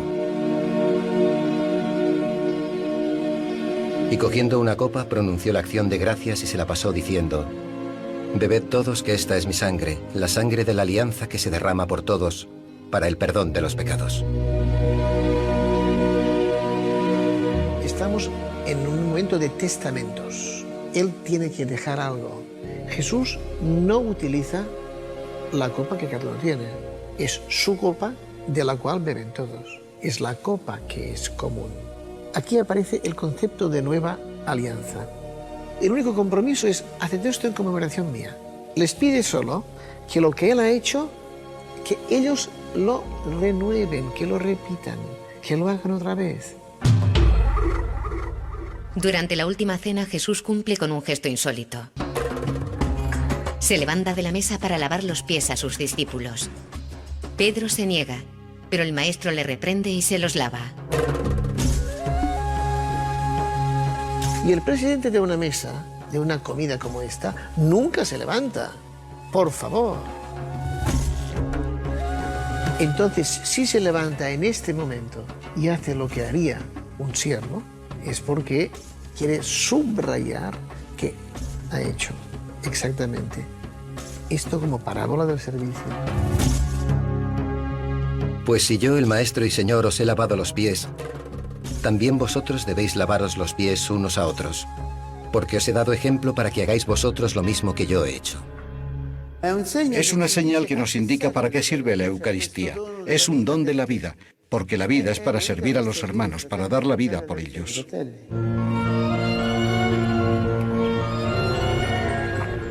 Tras la cena, Jesús se dirige con 3 de sus discípulos hacia el jardín de Getsemaní para rezar. Seguramente ha subido por los antiguos peldaños de la escalera santa que hoy está al lado de la iglesia de Galicantu. Es un lugar que conocen bien, en el camino que se adentra entre el Monte de los Olivos y que lleva a Betania. En Getsemaní, Jesús vive uno de los momentos más dramáticos de su existencia.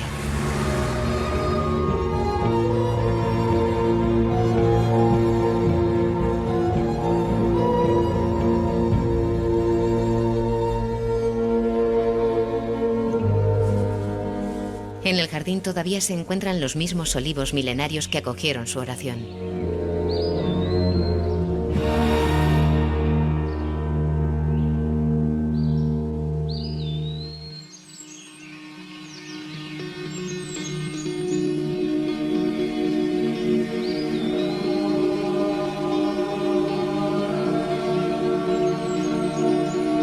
Jesús llegó con sus discípulos a un huerto que llamaban Getsemaní y les dijo: sentaos aquí mientras yo me voy allí a orar. Y llevándose a Pedro y a los 2 hijos de Zebedeo, empezó a entristecerse y a angustiarse. Entonces les dijo: me muero de tristeza, quedaos aquí, estad en vela conmigo. Adelantándose un poco, cayó rostro en tierra y se puso a orar diciendo: Padre mío, si es posible, que se aleje de mí este cáliz.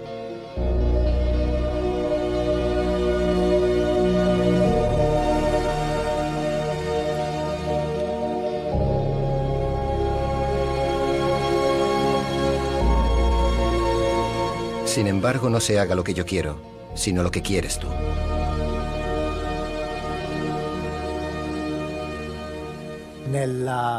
En Getsemaní siente con fuerza el miedo a la muerte.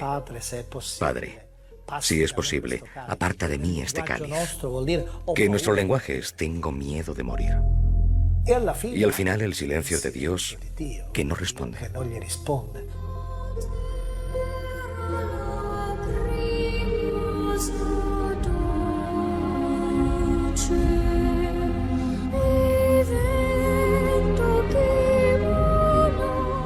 En medio de un gran sufrimiento oró más intensamente. El sudor le caía como grandes gotas de sangre.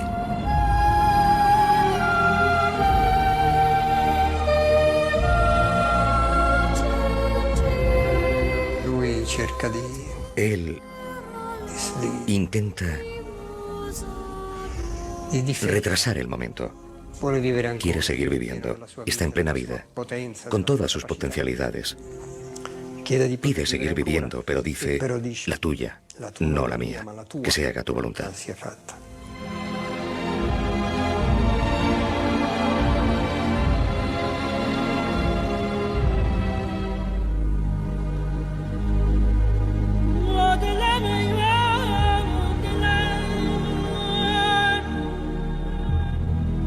Aún estaba hablando cuando apareció Judas, uno de los 12. Se acercó enseguida a Jesús y le dijo: salud, maestro, y lo besó. Pero Jesús le contestó: amigo, para esto has venido. Entonces se acercaron a Jesús y lo arrestaron.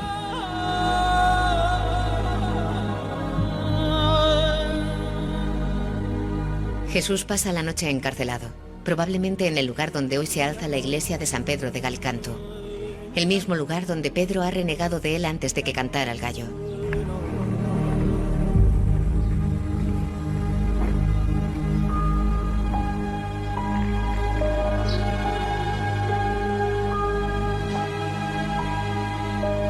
Jesús está solo, abandonado y traicionado por sus amigos más íntimos.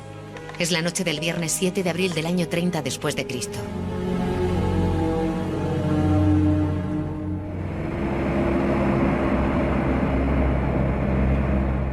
Al día siguiente será condenado a muerte por crucifixión. Sobre el lugar donde se ubica el pretorio, el recinto donde Jesús fue condenado y desde donde sale llevando la cruz, existen 3 teorías diferentes. La más difundida es la de la tradición cruzada, que sostiene que Jesús fue condenado en la Torre Antonia, la fortaleza frente a la iglesia de la Flagelación, y de aquí salió llevando la cruz a lo largo de la famosa Vía Crucis. No se puede defender esta hipótesis con certeza.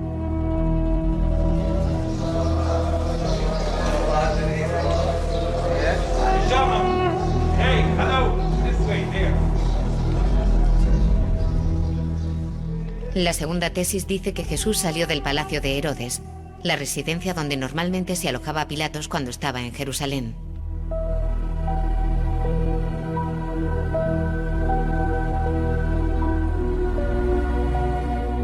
Aquí recibió a Jesús y aquí lo condenó.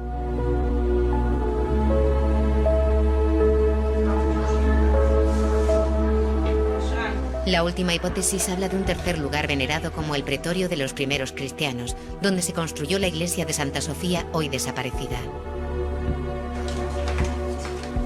No se han encontrado restos arqueológicos, pero se piensa que estaba situada en el mismo lugar donde hoy se alza el Museo Wall.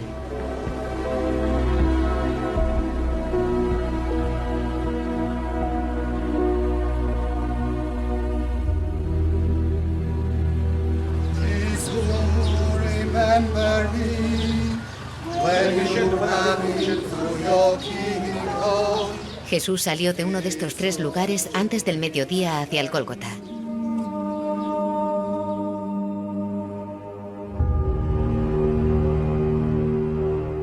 Según la tradición, lleva la cruz sobre la espalda, pero en aquella época los condenados llevaban solo el patibulum, que es el palo horizontal, y no la cruz entera.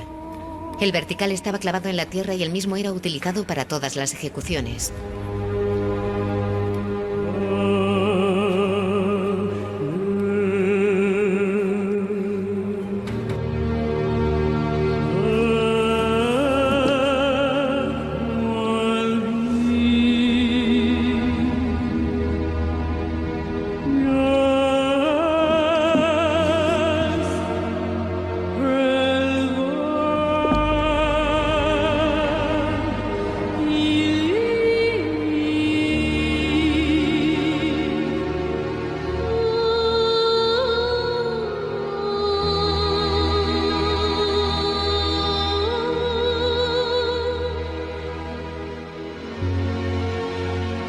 Y con eso se hicieron cargo de Jesús. Llevando a cuestas su cruz, salió para un lugar que llamaban la Calavera, en hebreo, Gólgota.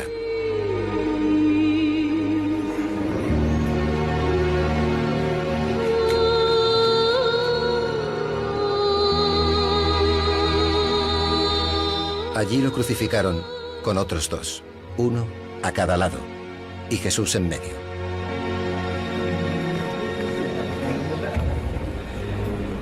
Pilatos también mandó escribir un letrero y ponerlo en la cruz. Decía, Jesús Nazareno, el rey de los judíos. Las fuentes históricas concuerdan que Jesús subió al Gólgota, donde hoy se erige la iglesia del Santo Sepulcro, lugar de la crucifixión y de la sepultura de Jesús. Su autenticidad está confirmada por gran parte de los arqueólogos. Los pintores representan el Calvario de diferentes maneras, pero la principal es como una especie de montaña.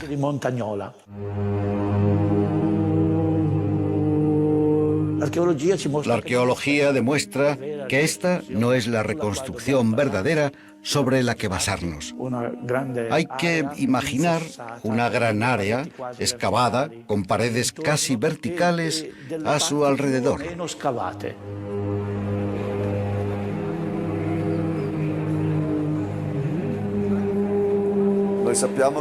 Sabemos que el Gólgota era una cantera de piedra. Es un lugar típico donde los romanos mataban gente.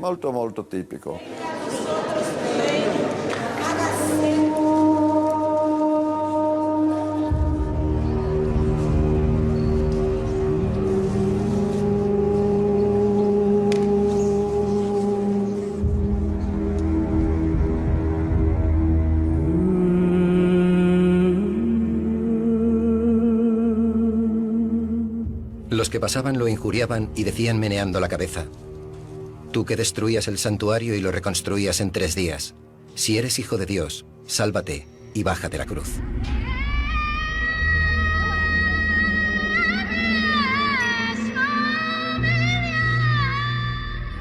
Jesús consuma la Eucaristía en la cruz. En ella están el cuerpo y la sangre.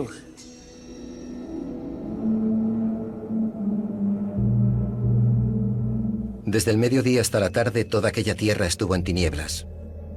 A media tarde Jesús gritó muy fuerte, Elí, Elí, lema sabactani, es decir, Dios mío, ¿por qué me has abandonado? No se comprende el sentido de estas palabras si se olvida que esto es el Salmo 22, versículo 2. Por lo tanto, no es una queja, es una oración. Claro que la cruz es este aparente abandono de Dios. Y Jesús experimenta esta soledad, pero no la experimenta al margen del áncora de la oración. Es una soledad que no es desesperación. Es una soledad real y profunda, pero acompañada de la invocación. Al oírlo, algunos de los que estaban allí decían, está llamando a Elías. Los demás decían, déjalo a ver si viene Elías a salvarlo. Jesús dio otro fuerte grito y expiró.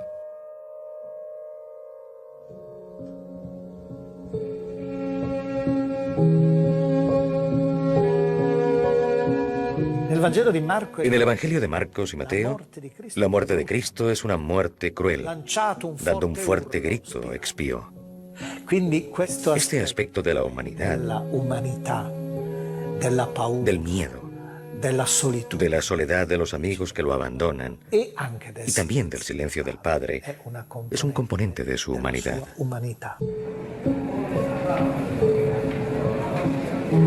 Son casi las 3 de la tarde del 7 de abril del año 30 a.C. Jesús tiene unos 36 o 37 años. Nada de humano le ha sido escatimado. En sus últimas horas de vida ha conocido el sufrimiento, el dolor, la soledad, la muerte. Pero ¿por qué el Hijo de Dios tuvo que morir así? Porque es la prueba de que Dios entra de verdad en la historia humana para salvarnos. Que Dios se encarna. Que hay un Dios que ha entrado y obra en la historia.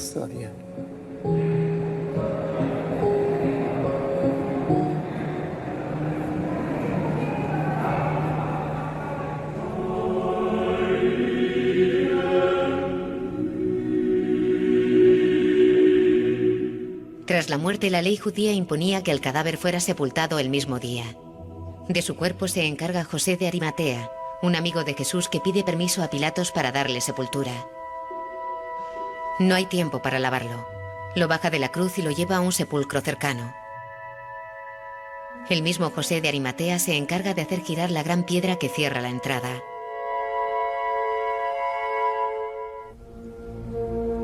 El primer día de la semana al amanecer, cuando aún estaba oscuro, fue María Magdalena al sepulcro y vio la losa quitada.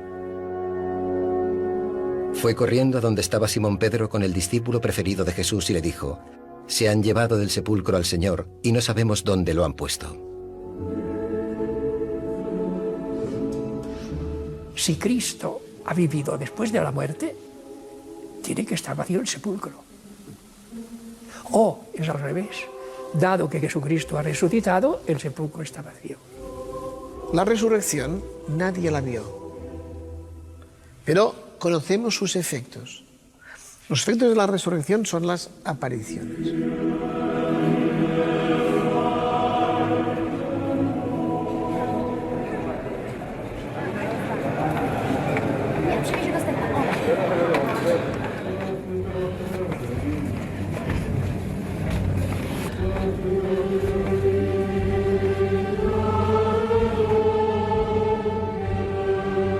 Fuera, junto al sepulcro, María estaba llorando.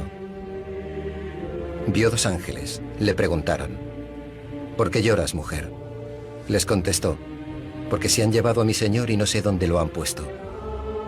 Dicho esto, se volvió hacia atrás y vio a Jesús de pie, pero no se daba cuenta de que era él. Jesús le preguntó: «¿Por qué lloras, mujer? ¿A quién buscas?». Tomándolo por el hortelano, le dijo ella: «Señor, si tú lo has llevado tú, dime dónde lo has puesto, que yo lo recogeré». Jesús le dijo: «María». Ella se volvió y exclamó en su lengua: «Rabino», que quiere decir maestro.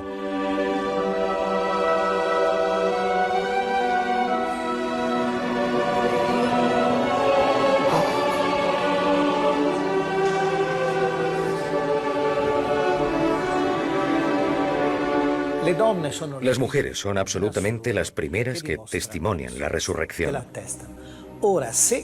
Si este dato lo hubiese inventado la comunidad, habría sido absurdo, porque las mujeres no tenían entidad jurídica.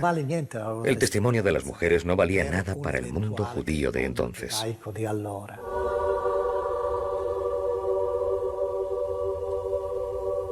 El paso de la muerte a la resurrección está vinculado a las mujeres. Esta es una de las novedades de Jesús. Los profetas no tenían una continuidad o una especie de discipulado femenino. En cambio, Jesús sí. Jesús sí.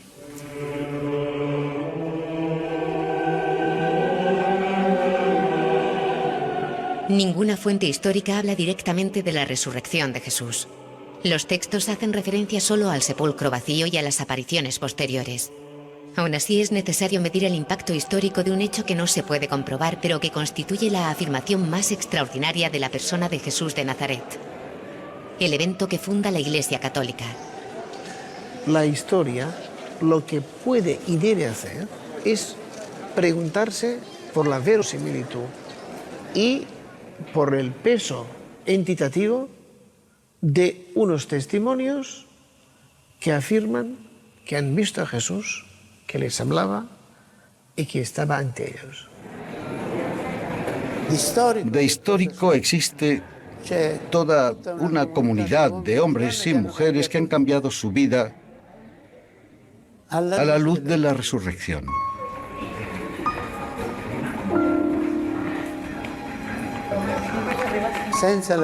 Sin la resurrección no habría iglesia ni cristianismo.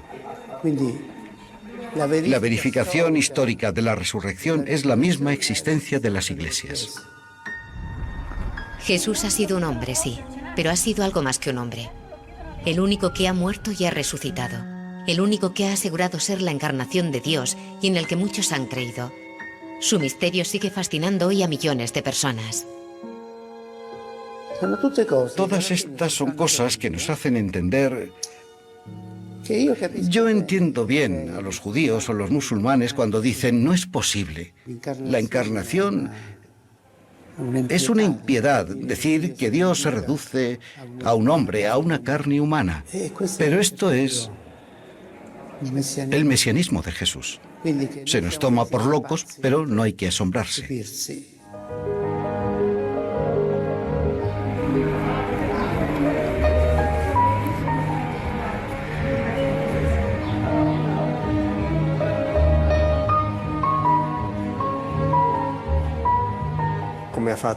¿Cómo consiguió acabar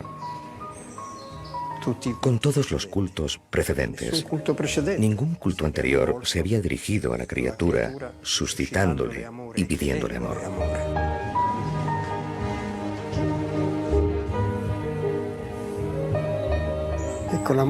El amor es la única energía que no se pierde, que termina por ser recogida en algún lugar, que provoca ganas de imitarla.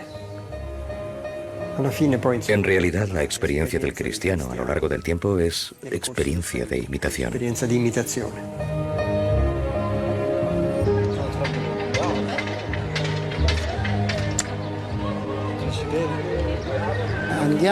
Caminamos hacia un cumplimiento de humanidad, hacia un sentido. La vida humana tiene sentido. Y el sentido de una cosa lo da a su final. La última página, el último cumplimiento.